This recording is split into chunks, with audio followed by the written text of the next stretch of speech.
This morning, my friend and Howard University faculty colleague, Professor Milton Yates, said something to me that struck a chord and caused me to sit down and write this talk that I'm going to give you today. He said, "Everyone has enthusiasm, but most fail because they lack endurance." I sat with that for a moment and repeated it back to myself several times. It challenged me, and I loved every bit of it. See, everyone has enthusiasm. That part is not special. Enthusiasm is easy. It shows up at the beginning. It shows up when the vision is new, when the goal is exciting, when the emotions are high and the cost is still abstract. Enthusiasm does not distinguish champions from quitters. Endurance does. Scripture is remarkably clear about this distinction. The biblical tradition never treats enthusiasm as a virtue. It treats endurance as a necessity. The Bible assumes that life will include pressure. It assumes resistance. It assumes delay. It assumes pain. And instead of promising escape, it offers a process. That process begins with suffering, not suffering as punishment, suffering as formation. The apostolic writings repeatedly state the same sequence, in slightly different language, across multiple authors and contexts. The structure is consistent. Suffering produces endurance. Endurance produces tested character. Character produces hope. This is not poetry, it is causality. Suffering is not the end of the story, it is the beginning of the process. Suffering is what introduces resistance into the system, and resistance is the raw material of endurance. Without resistance, nothing strengthens. Without resistance, nothing matures. Without resistance, nothing lasts. Endurance is not emotional persistence. It is not motivation. It is not intensity. Endurance is trained obedience under load. Biblically, endurance is the capacity to remain aligned with what is right when every incentive to stop has presented itself. This is why Scripture consistently pairs endurance with discipline. Discipline is the mechanism by which endurance is built. Discipline is not punishment. Discipline is structured submission to a long-range good that cannot be accessed emotionally. Hebrews describes discipline as painful, not pleasant, and then makes a remarkable claim. It says that discipline yields a harvest, not immediately, later, a harvest of righteousness and peace.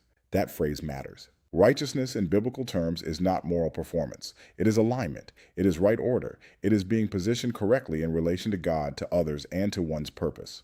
Peace biblically is not comfort. It is stability. It is wholeness. It is internal coherence under pressure. Discipline produces righteousness because it trains alignment. Discipline produces peace because it reduces internal chaos. But discipline only works when it is sustained. And sustained discipline requires endurance.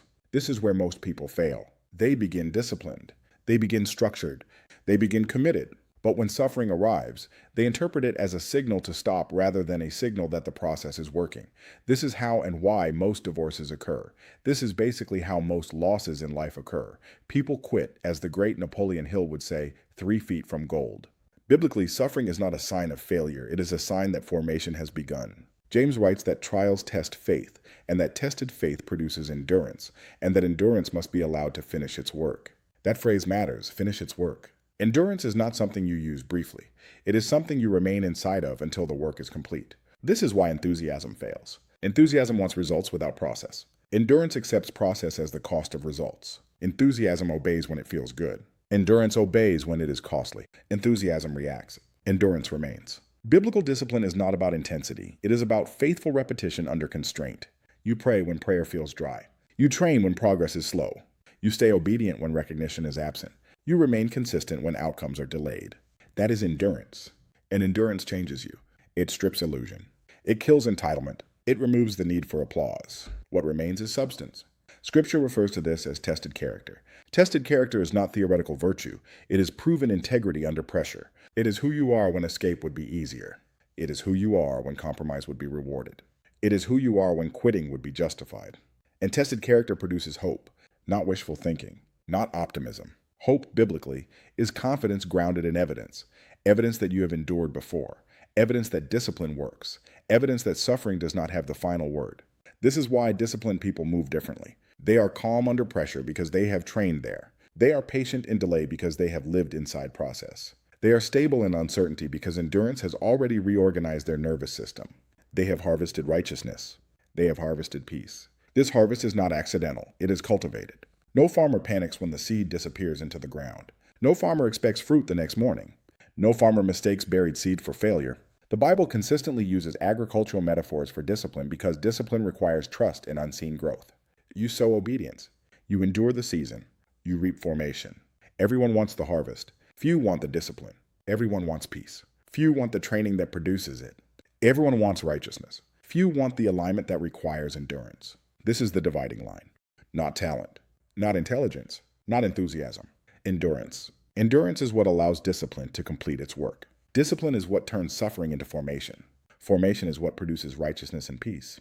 That is the biblical formula, and it has never failed. If you want what most people never have, you must be willing to do what most people refuse to do. Stay. Stay when it hurts. Stay when it is slow. Stay when the reward is invisible. Suffering is not the enemy. Suffering is the entrance. And on the other side of endurance is not just success. It is transformation.